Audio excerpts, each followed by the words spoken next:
గుర్తుంచుకో, నువ్వు ఉత్సాహంగా తిరుగుతూ ఉంటే మొత్తం ఈ ప్రపంచమే నీ నేస్తమవుతుంది. ఎప్పుడు పడుకొని ఉంటే నీ చాప కూడా నిన్ను అసహించుకుంటుంది. పైకి కనిపించే అలంకారం కన్నా లోపల ఉన్న గుణం ముఖ్యం. విషం నిండిన బంగారు పాత్ర కన్నా తేనెతో నిండిన మట్టి కుండ ఎంతో విలువైంది. పచ్చనోటు ముందు పలిచైపోతున్నాయి బంధాలు. ధనం ముందు గుడ్డిదైపోతుంది గుణం. ఆస్తుల ముందు ఆవిరైపోతున్నాయి ఆప్యాయతలు. నేటి మన ప్రవర్తనలే రేపు మన పిల్లలకు అస్త్రాలు. దెబ్బలు తిన్న రాయి విగ్రహంగా మారుతుంది, కానీ దెబ్బలు కొట్టిన సుత్తి మాత్రం ఎప్పటికీ సుత్తిగానే ఉండిపోతుంది. ఎదురు దెబ్బలు తిన్నవాడు, నొప్పి విలువ తెలిసినవాడు మహనీయుడు అవుతాడు.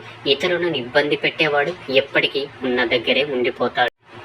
మనతో అవసరం ఉన్నంత వరకు మన వాళ్ళలా నటిస్తారు. అవసరం తీరిపోయాక పరాయి వాళ్ళలా ప్రవర్తిస్తారు. ప్రేమతో కాదు, అవసరాలను బట్టి బంధాలు ముడిపడ్డాయి అన్నది పచ్చి నిజం కదంటారా? మనిషి తాను చేసే చెడు పనుల కన్నా ఇతరులపై చెప్పే చెడు మాటల వల్ల అధికంగా చెడిపోతాడు. ఎవరైతే నీలో మంచి చూసినప్పుడు నీతో ఉన్నారో, అలాగే నీలో లోపాలు చూసినప్పుడు కూడా నీతోనే ఉంటారో వారే నిజమైన ఆప్తులు. మీరు ఎప్పుడైనా గమనించారా? ఒక వ్యక్తి డబ్బు సంపదలో పడ్డాడు అంటే ఇక అతనికి ఈ లోకంలో దేనితోనూ సంబంధం ఉండదు. బంధాలు, అనుబంధాలు, మానవత్వం ఇవేవి పట్టించుకోడు. చివరికి తన ఆరోగ్యాన్ని కూడా.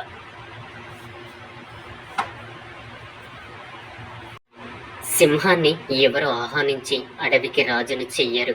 దాని యొక్క శక్తి సామర్థ్యాలే దానికి ఆ ఘనతను తెచ్చి పెడతాయి. మనిషికైనా అంతే. సముద్రంలోని అలలు, మధ్యతరగతి వాడి కలలు రెండు ఒకటి. తీరం చేరినట్టే చేరి వెనక్కి వెళ్ళిపోతాయి. జీవితంలో తెగింపు ఉంటేనే కొన్ని సమస్యలకు ముగింపు పలకగలం. ఒంటరిగా ఉండాలనుకున్న వారు అహంకారులేం కాదు. జీవితంలో ప్రతి బంధానికి, ప్రతి ఒక్కరికి అర్హతకు మించి ప్రేమను, విలువను ఇచ్చి తమ సంతోషాన్ని కోల్పోయిన వారై ఉంటారు. నీది అనుకుంటే వదలకు, పట్టుదలతో ప్రేమతో సాగించు. వద్దనుకుంటే ఆలోచించకు, చిరునవ్వుతో తిరస్కరించు. అది వస్తువైనా, స్నేహమైన, బంధమైన, లక్ష్యమైన, ఏదైనా సరే. ప్రతి కళ్ళు మనం బాగుపడితే చూడాలి అని అనుకోవు.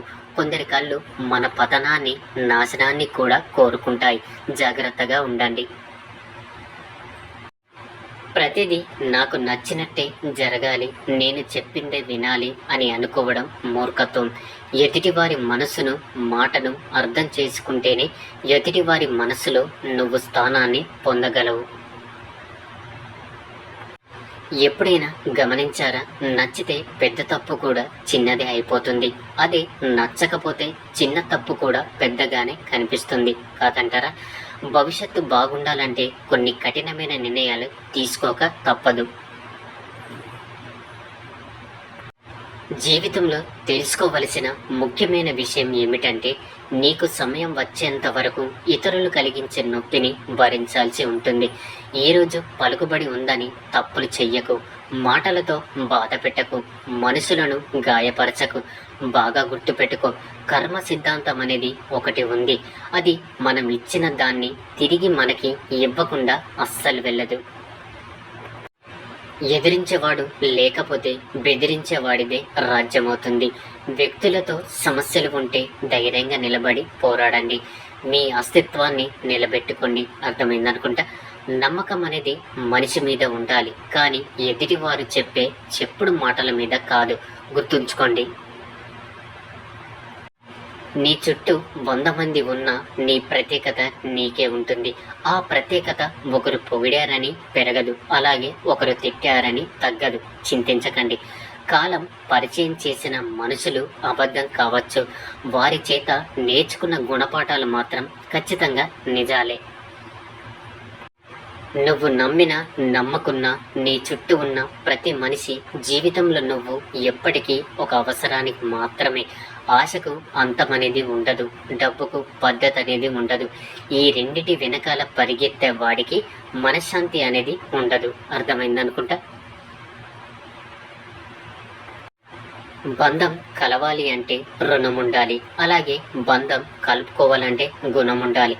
జీవితాన్ని అర్థం చేసుకున్న వారు ఎక్కువగా ఒంటరితనాన్ని ఇష్టపడతారు. ఎందుకంటే ఈ ప్రపంచంలోకి మనం ఒంటరిగానే వచ్చాం, అలాగే మళ్ళీ ఒంటరిగానే పోతాం అని అర్థం చేసుకొని ఉంటారు. కాబట్టి కష్టం విలువ అలాగే ఇష్టం విలువ ఒకరు చెప్తే తెలిసేవి కావు, స్వయంగా అనుభవించి అనుభూతి చెందితేనే తెలుస్తాయి. లేదంటే ఎదుటివారు పడే కష్టం తేలికగాను, చూపించే ఇష్టం చులకనగాను కనిపిస్తాయి. ఎవరినో నమ్ముకొని ఏదో చేద్దాం, ఏదో అయిపోదాం అనుకోకు. ఇది కథ కాదు, జీవితం. నీకోసం నువ్వు తప్ప ఎవరు నిలబడరు. అర్థమైందనుకుంటా. మనిషి బ్రతికి ఉండగానే చంపేసే రెండు బలమైన ఆయుధాలు: ఒకటి అనుమానం, రెండు అవమానం.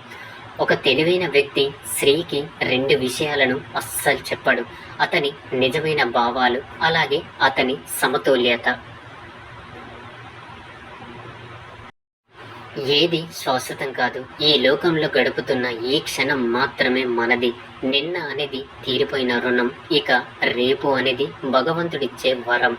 గుణం విషయంలో మనకంటే ఎక్కువ వారితోనూ, ధనం విషయంలో మనకంటే తక్కువ వారితోనూ పోల్చుకుంటే జీవితం ఎంతో సంతోషంగా ఉంటుంది.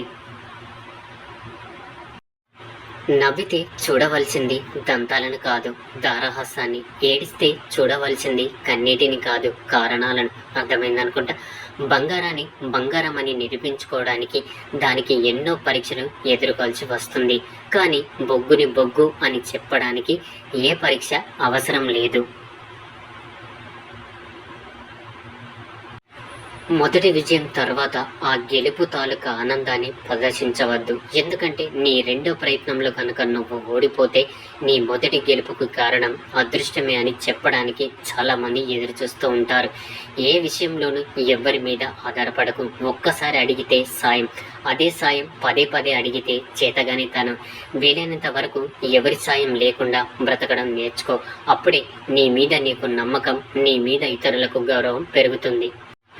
జీవితం ఆశతో కాదు, ఆశయంతో బ్రతకాలి. ఇక్కడ బ్రతకాలి అంటే యుద్ధం చేయాలి, అలాగే పోరాడాలి. భయపడినా బాధపడినా మన జీవితం మనల్ని ఈ ప్రపంచం నుండి దూరంగా విసిరిపారేస్తుంది. మనల్ని ఒకరు మోసం చేశారు అని బాధపడడం కన్నా మనం ఎవరిని మోసం చేయలేదు అని సంతోషంగా ఉండడమే మంచిది. ఎందుకంటే కాలం అనేది ఒకటి ఉంటుంది, అన్నిటికీ సమాధానం చెబుతుంది. పడిపోతావని భయపడితే నడక రాదు, అలాగే ఓడిపోతామని భయపడితే విజయం రాదు. ఫలితాన్ని నువ్వు నిర్ణయించకు, ప్రయత్నిస్తూ పోతే ఫలితం అదే వస్తుంది. ఇతరుని అర్థం చేసుకున్నవాడు విజ్ఞాని, కానీ తనను తాను అర్థం చేసుకున్నవాడు వివేకి. వివేకం లేని విజ్ఞానం నిష్ప్రయోజనం. గెలుపు అనేది నీడ లాంటిది, దాన్ని పట్టుకోవాలని చూడకు. నీ దారిలో నువ్వు సాగిపో, దానంతటదే నీ వెంట వస్తుంది. కానీ నీ అడుగులు వెలుగు వైపు పడితేనే నీడ ఉంటుందని గమనించు. కోలుకోవడం అలవాటైన వారికి కోలుకోవడం కష్టమేమీ కాదు. మీరు మీ భవిష్యత్తుని మార్చలేరు, కానీ మీ అలవాట్లను మార్చుకోగలరు కదా. మీ అలవాట్లే మీ భవిష్యత్తును మారుస్తాయి. అర్థమైందనుకుంటా. 10 మంది స్నేహితులతో కూర్చొని ఒకరి గురించి చెడుగా మాట్లాడడం కన్నా ఒంటరిగా కూర్చొని ఒక మంచి పుస్తకాన్ని చదవడం ఎంతో మిన్న. జీవితం చాలా అందమైంది. ఒక రోజు, ఒక గంట, ఒక నిమిషం నీ జీవితంలో ఏదీ తిరిగి రాదు. ద్వేషాలు, వాగ్దావాలు వద్దు. ప్రతి ఒక్కరితోనూ నవ్వుతూ మాట్లాడు, అలాగే ఆనందంగా జీవించు, ధైర్యంగా ఉండు.